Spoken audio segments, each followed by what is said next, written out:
Now, some of you might be listening and say, wow, I have been really negative about my love life. And that's good. This is good that you are building some awareness here. Others might be actually really positive on their love life, and that's great. Now you start focusing on your strategies and your tactics, but just having some awareness about the lens in which you see the world. What do your glasses look like? Gary, I think one of the hardest things about being a dating coach is that we want so badly to just say, dating is easy. Oh my God, right, Gary? Like, Yeah. how badly do we want to just tell all of our clients, oh, this is going to be the easiest process in the world. No problem. It's just going to all happen immediately. But we all know dating and finding love, it can be hard, right? Yeah, It's tough. who else wants it to be easy too? The clients. Like Yes. everybody wants it. Everyone wants it to be easy, immediate, quick. I'm going to meet the first person I meet. That's going to be the one, and everything's going to take care of itself from there. But like what we know and what makes it so hard for us is we can see it. It's frustrating, particularly if you haven't been dating in a while, if you're getting out of a long-term relationship. It just feels like the rules of dating have changed. It can be intimidating. It's overwhelming. Like there's rules, there's apps, there's a bunch of stuff you don't know. It makes you hesitant. It makes people, feel lost. Like they just don't know what's going on. And so what can happen is, and you see this with some clients, is like they start getting like this resistance. It's like it's a defense mechanism in a way, right? It's like they're kind of, they start convincing themselves, I don't know if I really need a relationship. I don't know if this is really for me. I don't want to do on-thing dating, and I don't want to do all this stuff. And it's just, they do want to find a relationship, but they start feeling like those pangs of doubt, and it makes them kind of pull back a little bit. Yeah. And we hear all the time, like you said, I'm too old. You can never find love in your 60s or 70s, or, if I just lost 20 pounds, then finally things are going to happen for me. And just keep putting it off. Once this project, this is my favorite, once this work project is finally over, then I can start thinking about this again. But we all know that's just going to be kicking the can down the road, right? Yeah. And it's, the worst is when you just hear some form of that, and it's like really, you can just see like their shoulders sag. You would like watch them on a mastermind. They're just like, oh, bother. Like, I feel like giving up. And it's, yeah, I get it. I get why they feel like giving up. No one wants to be alone, and you don't want to like feel like you're putting all this effort into something that's just not going to pan out. But really, here's the thing. Don't quit. Don't lose faith. There's a simple solution, right? And we offer a ton of strategies. And so, a lot of our podcasts, we talk about like strategies, tactics, things that people can do. And so what all of those start with, though, is a mindset. And so what we're going to talk about today is one simple mindset shift that lays the foundation that sets everything else up for success. And as much as dating can be hard and difficult and overwhelming and intimidating and all those things, what we're going to share with you guys today makes it all a ton easier. And like I said, sets you up for success going forward. Yeah. And once you make this shift, suddenly all of the tactics, all of the strategies, they start to click. But if you don't make this shift and start actually looking at your belief system and your mindset, nothing else works. Nothing else works. And you begin to internalize it as if there's a problem with you. It's not necessarily a problem with you. It might just be a problem with your mindset and your belief system. And the good news is this is absolutely something that you can shift. And I think that's what we're really going to want to tackle today, because it's really the foundational shift that really anyone needs in order to attract long-lasting love. Yeah, and you just alluded to it there, but I know I've heard you talk about this in other contexts about the importance of belief systems before strategy and tactics. So I'm wondering if you can just give us a little thumbnail of that right now. Yeah. Well, I mean, I've been doing this long enough to know that so many clients will join Love Accelerator, which is our coaching program, and work with us. And they'll just say, Adam, okay, I've invested all this money. I'm so excited to work with you. Now give me the 5 places to meet men, that magical place in Narnia where these guys exist. And if I finally knew that, that's it. That's all I need. Right? Gary, we've heard this enough times, right? Just give me the one thing to text a guy that will make him fall deeply in love with me. If I had that one thing, everything will change. And so having done this for so long, I understand that Actually, those are all tactics and strategies, and they're very, very important and very helpful. But unless we start actually working on our belief system, then nothing is actually going to work. If we are going out, let's say you did have the 5 special places to go and meet high value men. Even if you went there, but your belief system told you that I don't deserve love, or all men are just trying to get one thing from me, which is take me to the bedroom, or men are trying to take advantage of me, or people are just trying to scam me, or I'm actually not a very good person. If we go out with those types of belief system, then it doesn't matter what you say. It doesn't matter where you go. Nothing's going to work. And so I always look at it as kind of a hierarchy of where we start in this process. There's your belief systems, then there's your strategy, then there's tactics. And everyone wants the tactics first. Everyone wants to know, like, what's the magic word that I say that'll get a guy to like me? And we focus on tactics last. We start with your belief system. How it is, what lens do you see the world in, or see your love life in, or how are you going about dating, and how do you think about dating? How do you perceive men's actions? That's your belief system. Then strategy is kind of the steps to get there, which we have the little love steps, which are very, very important. And then within the little love steps are the tactics. And so anytime someone has a challenge, I know this is long winded, but anytime someone has a challenge and asks me a specific tactics question, I'm almost always going from the tactics and then I dive into the strategy. I almost don't answer the question. I'll go and then to their strategy, how it is that they're actually going about their entire dating love life. And then most usually I go into their belief system and what's causing them to kind of go off track. Yeah, because this is actually something we talked about in our last coaches meeting with the team. Is like, so often our clients will say, literally, what should I say in this text? What should I say to him when he asks this? And then they want us to say something, and then they write it down word for word, and then they try to memorize it and deliver a line later. And so while that might be effective, because I mean, those words we gave them those words. Those are good words. It's not nearly as good as if you've internalized the thought process and the gist behind those words. Like, what is the actual meaning? And so that's why it's so important to start with mindset, start with belief systems, so that you can better implement those other things. Yeah. Yeah. If you can understand these concepts we talk about here, rather than trying to memorize tactics and things like that, it's going to be so much more effective. And I realized that I noticed this a lot when I was coaching men in particular, because men would always say, Adam, what's like the magic pickup line that I can use to meet a woman, right? Like what is the one line that will get a woman to like me? And we all know that pickup lines don't really work unless the man believes in his deepest part of his soul that he's a high value man and that he deserves an incredible relationship with an incredible woman and that he's on her level. If he doesn't have all those belief systems in place, it doesn't matter what magical line he uses. You're going to sense it from him that there's something off and this guy is actually kind of a fraud. And so we always, whenever, with all my male clients, I would always be like, no pickup lines. We're not talking about anything like that. We're going to go deep here and really dive into the reason why you don't believe that you deserve an incredible woman. And I think the same goes with women. When we start working with women, that's the first place we start. Where is this coming from? Is it because you were in a 20-year marriage with a man who cheated on you? And now you're carrying that backpack of rocks with you on every single date, thinking that a man's just going to do it again.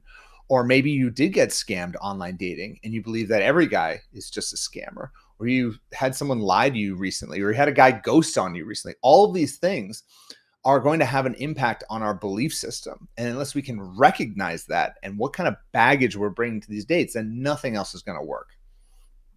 Yeah. And so, to kind of get those belief systems in order, I mean, there's a lot of different belief systems we can talk about, but we're going to talk about 3 today that are really foundational to, like I said, everything else. And one overall concept to help you remember all of these, so you don't have to memorize these necessarily, but like one concept at the end that's going to tie them all together. So the 3 belief systems we're going to talk about today are 3 P's, and those are potential, process, and progress. And so the first one is this idea of potential, and it's this belief system that you are not a finished product, right? And Yeah. so, this might be the one mindset thing that you already are familiar with. And it's this idea of growth mindset, right? It's that there's no expiration date on your learning, you're improving, changing, growing as a person. You're not a finished product. Growth mindset is the opposite of a fixed mindset. And of course, all of this comes from research by Carol Dweck. Yeah. Yeah. And that I think really supports the idea that there is no perfect time to start dating again.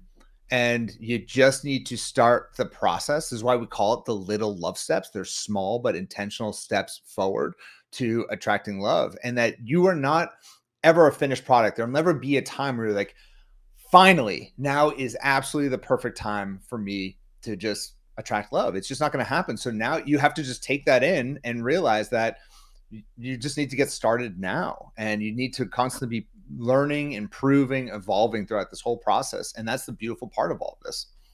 Yeah, and so many people, the mistake people make with this kind of belief system and this mindset is this idea of like, I'm good at relationships or I'm not good at relationships. Yeah. And obviously it's not an either or phenomenon, right? So like, Adam, let me ask you, like, were you born a relationship expert? No, absolutely not. Were you? I feel like you were. It's like you're in Not your even close. DNA, dude. No. Yeah. It's one of those things that it's just from constant learning and growth and focusing on this area of your life. And the one that I hear a lot is someone, and this is comes straight from someone's belief system. And if you're listening right now, let me know if you've ever said something like this, that you have a broken picker. That's one of my favorite. I have a broken Yeah. picker. I can't choose the right types of guys. I'm broken. And no matter what, if you're going around with the mindset and the belief system that you have a broken picker, talk about something that is completely disempowering. No words are going to help you in your love life. No app that, even if it delivers the highest value men on the planet who all want relationships, so on and so forth, if you believe that you have a broken picker, then guess what? You're going to continue picking the wrong people. It just is a self-fulfilling prophecy. So we have to look at the words that we're using and the thoughts that the lens. The only way I can think of beliefs is it's kind of the lens in which we see the world, and the lens in which you see yourself, and the mental models you use when you start to think about things.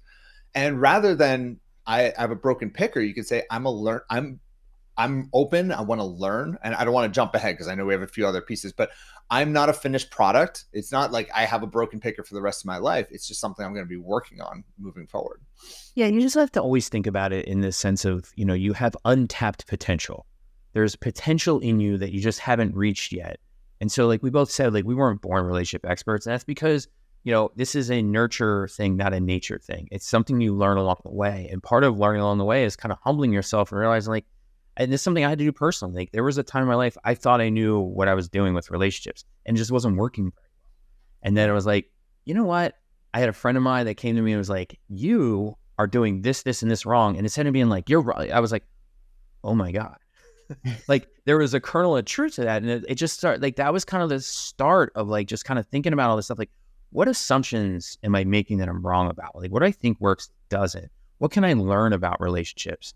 What skills can I develop? And like over time, and at this point, it's been decades, I have gotten so much better at this. And Yeah. it's just, had I just thought I was a finished product, it wouldn't have happened. And so, that's what this is all about. I agree. Yeah. And I just think briefly, it's funny. Last night, Jessica and a couple friends, have you ever seen the show The Pickup Artist with Yes. Mystery? Oh my Mhm. God, the show is Mhm. so bad. It's so ridiculous. And so for those who haven't seen this guy Mystery, and I don't want to go on too far of a tangent, but it's so relevant to this. This guy Mystery, he would coach guys on how to pick up women. And Jessica was like, "Oh, this is kind of like what you used to do," like jokingly in front of our friends, because she likes to kind of poke fun. And Jessica, that's her style. I'm like, I never taught guys how to pick up women. Come on, that was never what we did. I used to coach them on confidence and so on and so forth. But it brought me back to that time in my life when I used to coach men. And we actually brought up some old videos, which I think you've seen of me when I used to coach men. And everything that led me to that point, there's a long-winded way of telling you about this mindset shift for me, is what led me to that point was the idea that you can learn dating skills. Like I I'm here right now because I had the belief system that wow, you can actually learn how to be more confident around women. You can actually learn this stuff. And for all the weird stuff that comes along with pickup artists and it's creepy and all that stuff, they do reinforce that messaging that hey, this is something that you can learn. And that was something I was trying to convey last night. I'm like, if there's one good thing that comes from this, it's teaching men that they can learn this stuff. And that's, I think, what we like to do with women is just reinforcing this message that you can learn relationships. It's almost like people always talk about your parents growing up. Well, they've taught me all these terrible things about relationships. I had the worst parents and, never seen good relationships. Well, the good news that comes from that is you learned bad relationships. So perhaps that means you can learn good relationships because it's learned, right? If we can look at it from a positive lens, it's like, okay, you learned bad relationships, how to have bad relationships. Now let's just learn how to have good relationships. I think it's just something that not a lot of people think about in their day-to-day life. So I don't know if that came full circle, Gary. Help me. Yeah, no, I think it does. And I think there's so many things that, and this is just this little side tangent because I can't help myself with some of these kind of topics, but like, there's so many things that people want to just say, I was born that way. It's innate, it's stuck, it's finished. And really, when people are saying that, it's really them giving themselves an excuse not to try. Right. It's giving themselves an excuse not to do anything about it, right? Whether it's charisma, charm, public speaking, math skills, or relationship skills. People have this way of saying, like, I was born this way, I'm just this way, like you said, my parents, and it's really just a bunch of excuses that allows you to absolve yourself of responsibility and basically say, like, oh, well, I'm stuck. But I think that nicely brings us to the next belief system, which is this idea about process. And process is this idea about how stable things are versus how temporary things are. And it's so easy when things are hard and things are difficult and you feel overwhelmed and intimidated to be like, this is just how it is. This is how it's going to be in my dating life forever. Terrible guys, can't do it, woe is me. Versus the idea that this is where I am today and tomorrow is going to be different. The future is going to be better. Right. Yeah. And I think that, when we have clients come in, I really, really want to reinforce this messaging a lot to them, because sometimes when our clients will download the online dating apps for the very first time, if their first experience is a negative one, I'm terrified, because I know that just because they had one bad experience, they are going to write off the entire rest of the process. And so I really reinforce this message. I think I have an hour training just on this piece, which is like, look, when you start online dating, you're going to have some bad experiences. You're going to have some good experiences. You got to just trust the process. And it's not about just like, oh, all men are this way, or online dating is just the worst because I got one bad message. It's like, no, if it's just like that right now, it doesn't mean it has to be like that forever. Yeah. I mean, one of my favorite diagrams that you share in the little love steps is in the very beginning, it's this graph of like, this is how you hope your dating experience is going to be. And it's like this straight upward trajectory from left to right. Like, it's going to start off and it's just going to get immediately better the whole entire time. And it's like, and then the next slide is like, this is how it's actually going to be. And it's up, down, backwards. And it's just like this, like it's tough. Like, I mean, you're going to have setbacks. Like, there's going to be setbacks along the way. The important thing but it trends. I just want to end this. It's an up down circle, but it ultimately trends to your end result. And I think that's true for almost anything in life that's important, is that nothing has just a clear point A to point B. If you're starting a business, if you have a new career, if you're trying to lose weight, it's never just point A to point B. It's going to have ups, downs. You're going to take 3 steps backwards, take 10, 20 steps forward. And you have to always just be zooming out the whole process, see how you're doing, as well as just trusting the process all along the way. So sorry, I didn't mean to cut you off, but I just wanted No. I know what I was going to say was, both of those charts start with the same 2 endpoints, right? It's like, it's the in-between, it's the process that it looks different, expectations versus reality. And the important thing along the course of your dating process is to not personalize things so much, right? Like, so when some guy is a jerk or ghosts you, it's them, not you, Right. right? There's a lot of things that are situational. Like, there's going to be weeks when, you're on online dating apps and you don't get very many matches and nobody's reaching out to you. And then you can see clients kind of like, oh, this is how it's going to be forever. And then sure as anything, next week, they're like, you won't believe this. I'm like, yeah, you've had tons of matches this week because Yeah. things go up and down. And so the important thing is to kind of realize this and kind of create mindset shifts so it prevents you from going into those dark places, right? And so, one of the worst kinds of mindset things to say about yourself is something along the lines of like, I'm a stress magnet, or I always attract the worst kinds of guys. Yeah. Only married guys hit on me, right? And it's kind of this idea like that's all bad because it's so permanent and, it's you're stuck. The better way is I am so stressed right now, okay? Yeah. Right? The best is I'm currently feeling stress at this moment. And so you kind of contextualize it and see that it's impermanent. When it's impermanent, you can do something about it. Yeah. Yeah. Anytime you label yourself or create identities for yourself, it's actually quite damaging a lot of the times. Yeah, I'm so stressed right now. I'm terrible at dating. Versus dating is difficult right now, but I'm working on it. Yeah. I'm Yeah. working on it. I'm getting better every single day. And just recognizing that this is something that but you have to have a process along the way, and that's really, I think, what is so important about strategies and thinking through all of this. Like, some people like to just sit in their misery and just say, "Oh, I'm the worst. I'm out of the worst," Yeah. and they really internalize this stuff rather than it's like, let's just do something about it. It's actually not about you. It's just might be either your process or maybe it's the guys, but it's like, don't just constantly be saying like, oh, I'm just broken, this isn't going to work for me. No, have a process. Let's work through it. Let's take those steps forward and let's make it happen.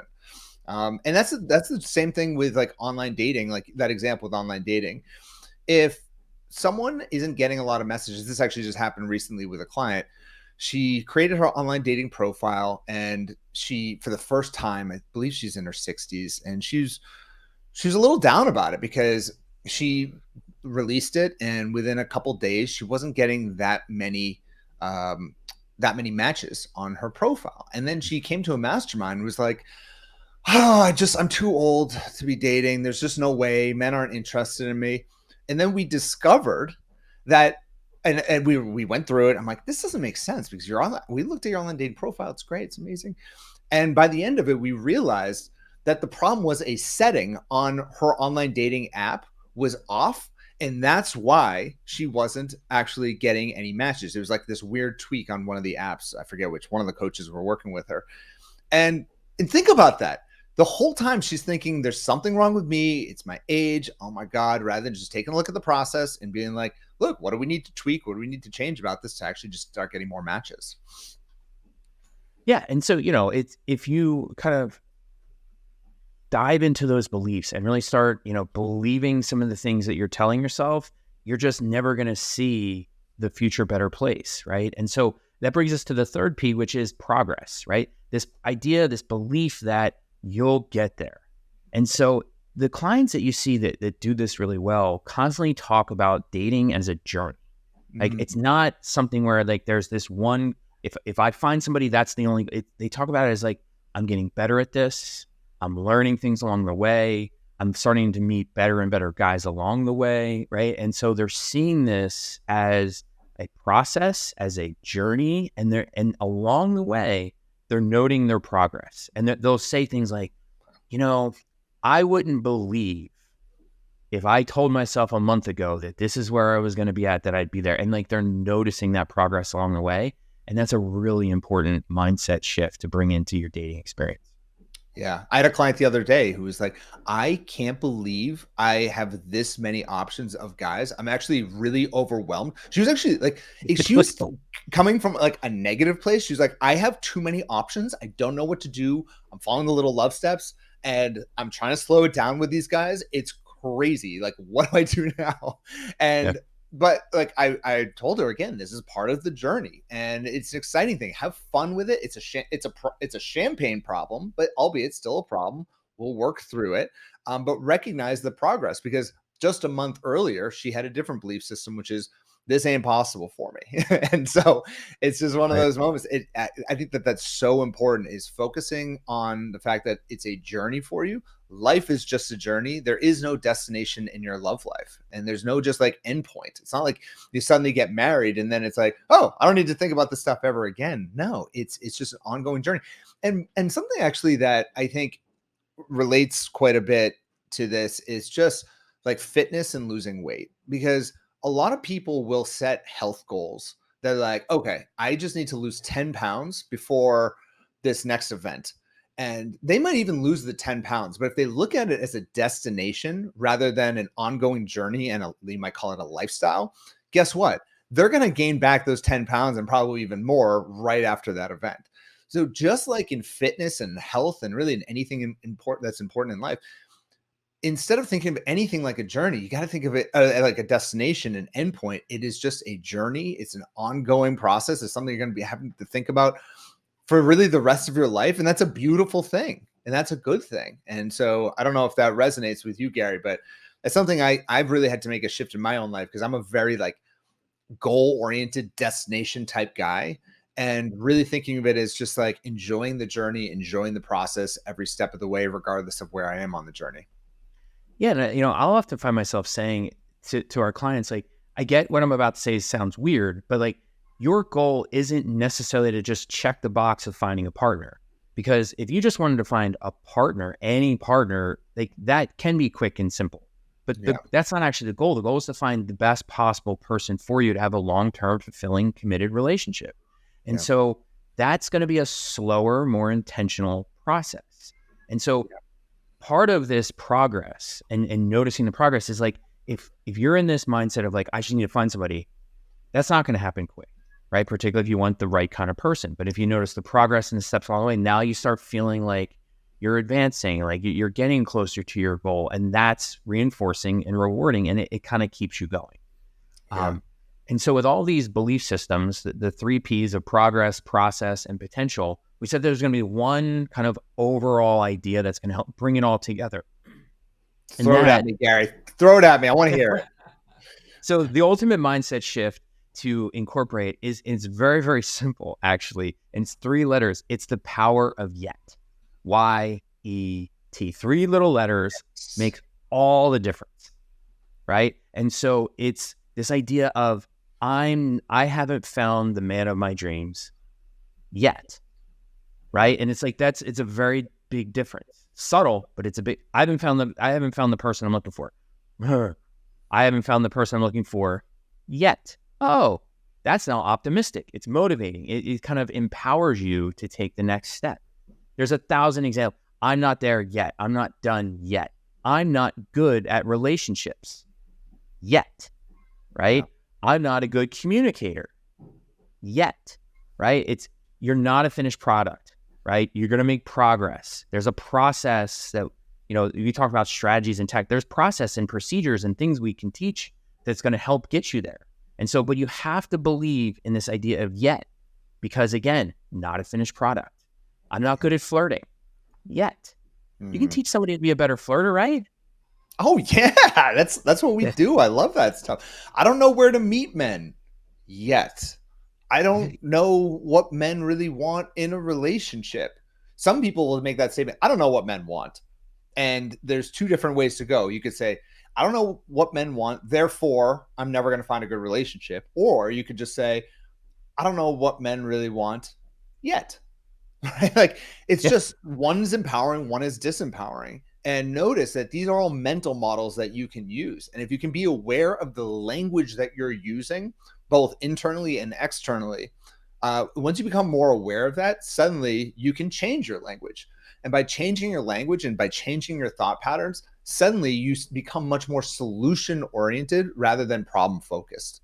And that's the key to success, I think, in any area of your life, is not wallowing in your sadness and being the victim. It's saying, what can I do right now to actually change this area of my life? And that's challenging when you're in the middle of it. I get it. When you're go on a few dates and you got two guys who ghosted on you, you're so excited about them, but you don't hear from them.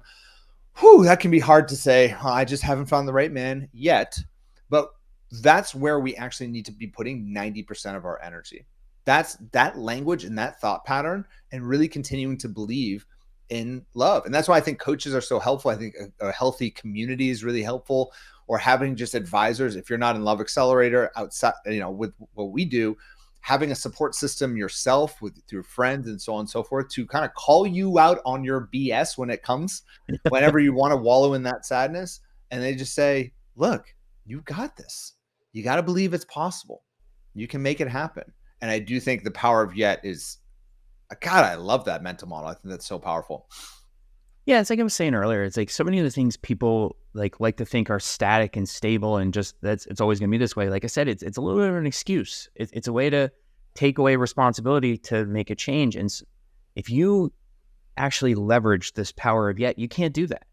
Yet says there are things you can do. Yet implies that there are steps to be taken. I think yet also implies that it's not going to be quick, that it's going to happen sequentially, right? There's going to be several iterations. You're going to go step by step. And so much of what we want in life, we do want quick. Everybody wants to be an overnight millionaire, but that's just not actually how it happens for 99.9% of people, right? Yeah. The power of yet says, what can you do tomorrow? Like, what can you do next? Like, what's the next step? And so power of yet also, just kind of wrap this all up. It helps you avoid being your own worst enemy. It helps you avoid not being so hard on yourself. It helps you avoid some of the easy excuses that are out there to not make a change, not improve. I think the power of yet also is a way to give yourself credit, let you know that you're going to get there, let you acknowledge your progress along the way, let you know you're not a finished product. And, there's a process in place and processes that you can learn that are going to get you there. You may not be there right now, but you're not there. You're not there yet, because your yet says you're going to get there. Yeah. So I hope this is really helpful for all of you in thinking about your belief systems. I mean, awareness is the first step to all of this, and really take inventory right now about, we mentioned a lot of different disempowering belief systems throughout this entire conversation. So where do you kind of sit on this front? Now, some of you might be listening and say, wow, I have been really negative about my love life. And that's good. This is good that you are building some awareness here. Others might be actually really positive on their life. And that's great. Now you start focusing on your strategies and your tactics, but just having some awareness about the lens in which you see the world. What do your glasses look like? Are they dark black and like you only see the world through just like this gray, black and white type thinking of all men are the worst and, oh God, I hate all this dating stuff? Or are your lenses like, you ever put on like those lenses where you put them on and like, oh my God, I see like the world is so beautiful. Like, have you ever had that on like a sunny day? You put them on, wow, everything's amazing. Like I can see again, and depending on your lens, that your lens is going to dictate your ultimate success. So really take inventory coming out of this and start thinking about, are your belief systems disempowering or are they empowering to you? Yeah, I like that, that idea of empowerment. So, as much as we're a relationship education company, it's really about empowerment. And, yet is the most empowering 3 words, I think 3 letters, I think there are, right? Because it says that you can do it. You just haven't gotten there yet. And so hopefully just this little simple, subtle thing can make dating, which is difficult, a whole lot easier for everybody. Amen. And if you're watching this anywhere on social media, why don't you comment below the power of yet, or just write in yet, or I haven't found him yet, and just give us a little love and show that you're really committed to this process. So thank you, Gary. That was very powerful stuff. And I hope that was helpful for everyone. All right. Talk soon. Thanks, Adam.